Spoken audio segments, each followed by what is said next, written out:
Wish Maine celebrated past wishes and looked ahead to the future during today's annual Walk for Wishes.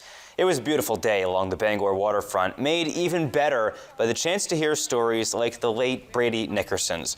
The 14-year-old Glenburn boy loved baseball and was distraught when he found out his 2019 osteosarcoma diagnosis would mean he'd miss the season.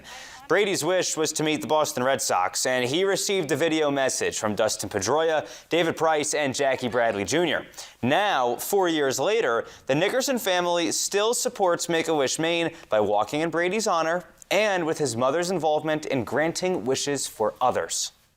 Just the joy, the smiles on their faces, the excitement of telling us what their wish is and how much fun they had during the wishes. When a wish comes in, they have that positive distraction. They can look forward to the future, they can brainstorm what might make them happy, and it's something they can own.